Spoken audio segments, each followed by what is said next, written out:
to the Psyche Decoded, hosted by Adil. Welcome back to Psyche Decoded, एक ऐसी जगह जहाँ पे हम इंसानी दिमाग में छुपे मुख्तलिफ पहलुओं से पर्दे उठाते हैं। जी मैं आदिल हमेशा की तरह आपके साथ। उम्मीद और ख्याल यही है कि आप खैरियत से होंगे। दोस्तों, आज हम एक बहुत ही गहरे और सेंसिटिव टॉपिक पे बात करने वाले हैं।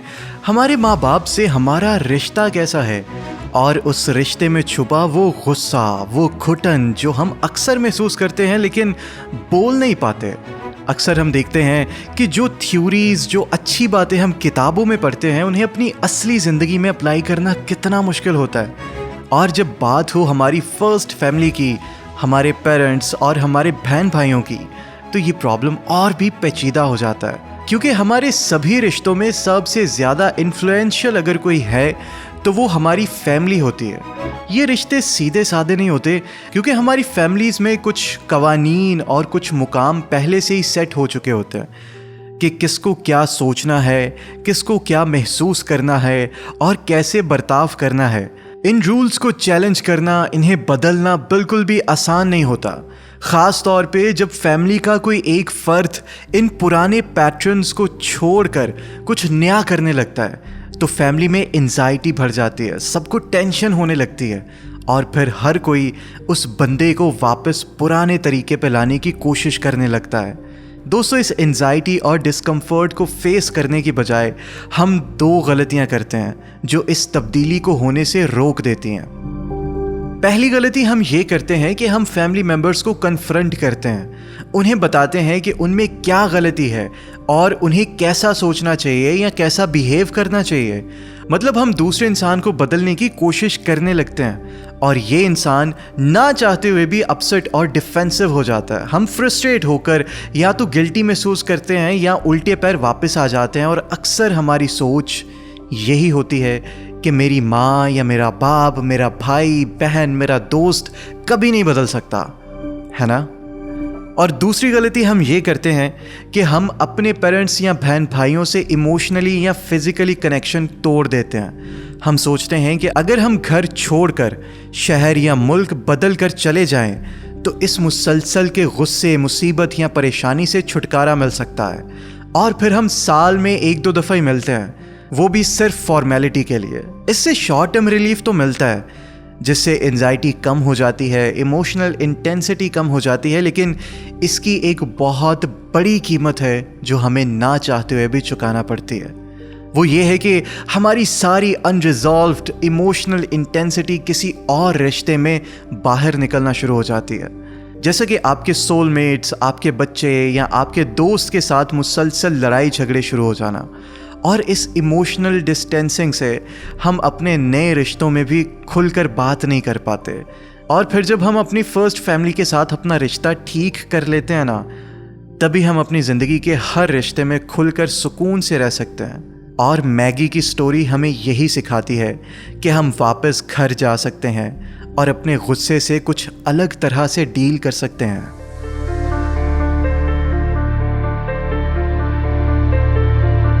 दोस्तों, मैगी एक 28 साल की ग्रेजुएट स्टूडेंट थी जिसको बार बार माइग्रेन हेडेक्स होते थे और अपने हस्बैंड बॉब की तरफ भी उसका कोई ख़ास इंटरेस्ट नहीं था।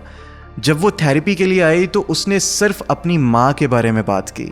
मैगी और उसकी माँ दो मुख्तलिफ शहरों में रहते हैं, लेकिन इतनी दूरी के बावजूद भी उनके रिश्ते में कोई बेहतरी नहीं आई थी। मैगी को अपनी माँ पर बहुत गुस्सा था। जब से मैगी की शादी हुई और उसके पेरेंट्स का डिवोर्स हुआ, तब से मैगी का अपनी माँ से रिश्ता और भी अजीब हो गया था। वो हर साल अपनी माँ को इनवाइट करती, लेकिन तीसरे ही दिन वो फ्रस्ट्रेशन और गुस्से से भर जाती। अपने अक्सर थेरेपी सेशन के दौरान वो अपनी माँ की क्राइम शीट सुनाती। जैसा कि जब मैगी और बॉब ने लिविंग रूम को रीडेकोरेट किया, लेकिन माँ ने नोटिस नहीं किया। बॉब को प्रमोशन मिलने वाली थी, माँ ने कोई कमेंट ही नहीं किया। मैगी और बॉब ने मेहनत से डिनर बनाया, लेकिन उल्टा माँ ने कंप्लेन की कि खाना बहुत ज़्यादा महंगा है। और जब मैगी ने बताया कि वो 3 मंथ्स प्रेग्नेंट है, तो माँ का जवाब था कि तुम एक बच्चे को कैसे संभालोगी जब तुम अपना घर तक साफ नहीं रख सकती। इस सब पर मैगी ने कुछ नहीं कहा, सिवाय 2-4 सार्कास्टिक कमेंट्स के और एक दिन मैगी और उसकी माँ का एक बहुत बड़ा झगड़ा हुआ। मैगी बहुत गुस्से में थी और वो थेरेपी को सिर्फ एक गुस्सा निकालने की जगह समझती थी, लेकिन वो अपनी माँ को सही तरह से वो कुछ नहीं कह पाती जैसा कि वो कह सकती थी। मिसाल के तौर पे कि माँ, ये प्रेगनेंसी मेरे और बॉब के लिए बहुत स्पेशल है, हम बहुत एक्साइटेड हैं। या फिर ये कि माँ, मैं अपने पैसे अलग तरह से मैनेज करती हूँ और ये तरीका मेरे लिए काम कर रहा है। इसके बजाय मैगी चुप रहती, इमोशनली दूर हो जाती और आखिर में गुस्से से फट पड़ती। इनमें से कोई भी रिएक्शन उसके लिए फ़ायदेमंद नहीं था। मैगी खुद को खो रही थी और इसी वजह से उसको गुस्सा, फ्रस्ट्रेशन और डिप्रेशन हो जाता। जब उससे इस साइलेंस के बारे में पूछा गया तो उसके पास ढेरों एक्सक्यूजेस थे। मेरी माँ सुन नहीं सकती, इससे मसला और ख़राब हो जाएगा, मैं 100 बार कोशिश कर चुकी हूँ, ये चीज़ काम नहीं करती है, मेरी माँ बहुत अजीब है, वगैरह वगैरह। दोस्तों, जब फैमिली में इमोशनल इंटेंसिटी ज़्यादा हो जाती है ना, तो हम सारी रिस्पॉन्सिबिलिटीज़ दूसरे इंसान पे डाल देते हैं। हम सोचते हैं कि दूसरा ही गलती पर है और वही हमें बोलने से रोकता है, लेकिन हम अपना किरदार भूल जाते हैं और इसके साथ ही हमारी सारी एनर्जीज ख़त्म होना शुरू हो जाती है। दोस्तों, 1 साल के बाद मैगी की बेटी एमी 2 महीने की थी जब उसकी माँ दोबारा विजिट पे आई। टेंशन्स पहले से ही बहुत ज़्यादा थी। एक दिन मैगी ने एमी को रोने दिया ताकि वो खुद से सोना सीख सके, लेकिन मैगी की माँ ने कहा कि तुम इस बच्चे को निगलेक्ट कर रही हो, इससे बहुत ज़्यादा डैमेजिंग इफ़ेक्ट होंगे। मैगी ने हर बात पे अपनी माँ से बहस की, डॉक्टर्स और एक्सपर्ट्स की रिपोर्ट दिखाई, लेकिन इससे मसला हल होने के बजाय उसकी माँ और भी ज़्यादा अपनी ज़िद पे आ गई। जब मैगी ने अपनी माँ से बदतमीज़ी की तो वो नाराज़ होकर चुप हो गई और मैगी ने भी खामोशी से अपने कमरे में चले जाना मुनासिब समझा। ये साइकिल बिल्कुल ऐसे ही चलता रहा और 4 दिन बाद मैगी की नर्व्स में बेइंतहा दर्द शुरू हो गया और मैगी ने ओवर थिंकिंग शुरू कर दी, जैसा कि मेरी माँ होपलेस है और अब मुझे बस उससे दूर रहना चाहिए। दोस्तों, मैगी की गलती यहाँ ये थी कि वो अपनी माँ को बदलने की कोशिश कर रही थी। देखिए, आप दूसरे इंसान को, ख़ास तौर पे अपने पेरेंट्स को नहीं बदल सकते। उसकी ये कोशिश उसकी माँ को और भी ज़्यादा ज़िद्दी बना रही थी। दूसरा मसला ये था कि मैगी जिस बात पर लड़ रही थी, यानी बच्चे को कैसे संभालना चाहिए, ये असली मसला था ही नहीं। असली मसला ये था कि मैगी खुद मुख्तार होना चाहती थी, बिना अपनी माँ की मदद लिए। अब यहाँ देखिए कि जब तक मैगी रिलैक्स नहीं होगी, वो असली मसले को समझ ही नहीं पाएगी। गुस्से को सिर्फ निकालना या कोई रिलीफ एक्सरसाइज करना वक्ती तौर पे सुकून तो देता है, लेकिन ये कोई लॉन्ग टर्म सॉल्यूशन नहीं है। अब जब मैगी ने अपनी एक और लड़ाई के बारे में बताया तो थेरेपिस्ट ने उसको इंटरप्ट करते हुए कहा कि मैगी, तुम अपनी माँ को प्रोटेक्ट कर रही हो। मैगी को लगा कि थेरेपिस्ट पागल हो गई है। जवाबन मैगी ने कहा कि मैं उससे लड़ रही हूँ, मैं उसको प्रोटेक्ट नहीं कर रही हूँ। और फिर थेरेपिस्ट बोली, बिल्कुल, और वही तुम्हारा उसको प्रोटेक्ट करना है। तुम ऐसी लड़ाई में शामिल होती हो जिसका कोई नतीजा ही नहीं निकलता और इस तरह से तुम असली मसले को कभी डिस्कस ही नहीं कर पाती। असली मसला क्या है? मैगी ने पूछा।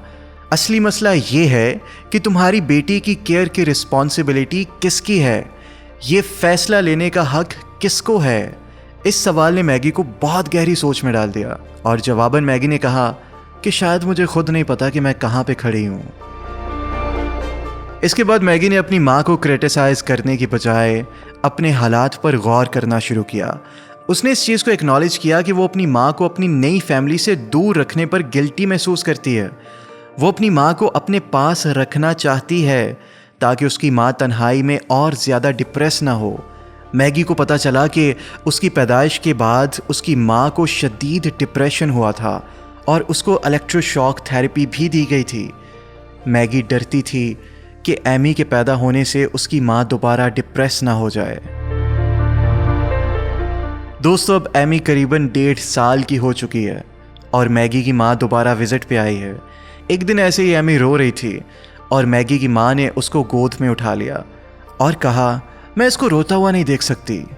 मैगी के अंदर गुस्सा उमड़ पड़ा, लेकिन इस दफ़ा उसने लड़ने की बजाय कुछ अलग करने का फैसला किया। उसने सुकून से एमी को माँ की गोद से उठाया और वापस झोली में डाल दिया। फिर अपनी माँ से कहा कि माँ आओ यहाँ बैठो, मुझे आपसे बहुत ज़रूरी बात करनी है। मैगी का दिल बहुत तेज़ी से धड़क रहा था, लेकिन वो अपनी खुद मुख्तारी को डिक्लेयर करने के लिए बिल्कुल तैयार थी।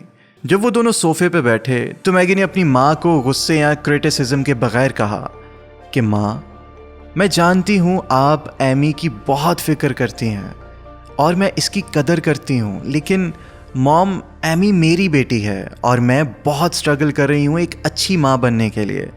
ये मेरे लिए बहुत ज़रूरी है कि मैं वो करूँ जो मुझे सही लगता है। जब आप मुझे बताती हैं कि ये करना है या ख़ुद से एमी को गोद में उठा लेती हैं तो इससे मेरी मदद नहीं होती। मेरे लिए ये बहुत मायने रखता है कि आप ऐसा ना करें। मैगी की माँ ने उसके बाद बहुत बातें की, लेकिन मैगी ने जवाब में बहस नहीं की। उसने अपनी माँ की बात सुनी, लेकिन उसको बताया कि मैं आपको क्रिटिसाइज़ नहीं कर रही हूँ, मैं बस ये बता रही हूँ कि मैं कैसा महसूस करती हूँ और मैं क्या चाहती हूँ। जब मैगी की माँ नाराज़ होकर अंदर चली गई तो मैगी पैनिक हो गई। उसने सोचा कहीं उसकी माँ नाराज़ होकर वापस ना चली जाए, लेकिन ये सिर्फ सेपरेशन एंजाइटी थी। मैगी अपनी माँ से अलग हो रही थी और उनका पुराना रिश्ता टूट रहा था। मैगी ने उस वक्त हिट एंड रन अप्रोच नहीं अपनाया। उसने अपनी माँ से इमोशनल कांटेक्ट बनाए रखा। उसने अपनी माँ से उसके बचपन के बारे में, उसकी लाइफ के बारे में सवाल पूछे। इससे मैगी ने अपनी माँ को बेहतर अंदाज में समझा और उसकी माँ ने भी मैगी की खुद मुख्तारी को समझा। वक्त के साथ साथ उसका रिश्ता बेहतर होता गया। मैगी ने अपने बाप से भी अपना रिश्ता ठीक कर लिया। उसने उनके साथ भी अच्छे ताल्लुकात बनाए। इस पूरे प्रोसेस के बाद मैगी की माइग्रेन हेडेक्स ख़त्म हो गई और वो अपने शौहर के साथ भी ज़्यादा रिस्पॉन्सिव हो गई। उसने हर रिश्ते में बेहतरी महसूस की और ऑब्वियसली इस सब से उसकी आने वाली जनरेशन को भी बहुत फ़ायदा होगा। दोस्तों, अपनी खुद मुख्तारी को डिफ़ाइन करना और उसको मेंटेन करना एक ऐसा सफ़र है जो हमारी फ़र्स्ट फैमिली से शुरू होता है, लेकिन इसके बाद ये सफ़र ख़त्म नहीं होता। हम सब मैगी की तरह किसी भी उम्र में ये काम कर सकते हैं और इसमें हमारा गुस्सा एक दो धारी तलवार है। एक तरफ ये हमें सिग्नल देता है कि कुछ गलत हो रहा है और हमें तब्दीली की ज़रूरत है, लेकिन सिर्फ गुस्से को बाहर निकालना मसले का हल नहीं होता। अगर हम सच में बेहतर होना चाहते हैं तो हमें अपने आप को पुरसुकून, बिना ब्लेम किए और इमोशनल कांटेक्ट मेंटेन करते हुए एक्सप्रेस करना आना चाहिए, बयान करना आना चाहिए, दूसरे को अपनी बात समझाना आना चाहिए। हमें तब्दील होने की कोशिश को पूरी लगन और पुरसुकून तरीके के साथ आगे बढ़ाना चाहिए, और फिर चाहे जितनी भी रुकावटें आएं। तो दोस्तों, ये थी मैगी की कहानी। हमें अपनी फैमिली से, स्पेशली अपने माँ बाप से दूरी नहीं बनानी चाहिए, बल्कि हमें उनके करीब रहना चाहिए, लेकिन अलग तरह से। हमें उनके गुस्से, उनके फ्रस्ट्रेशंस को समझना चाहिए और अपने गुस्से को भी पहचानते हुए उसे ठीक तरह से डील करना चाहिए। To the Psyche Decoded, hosted by Adam.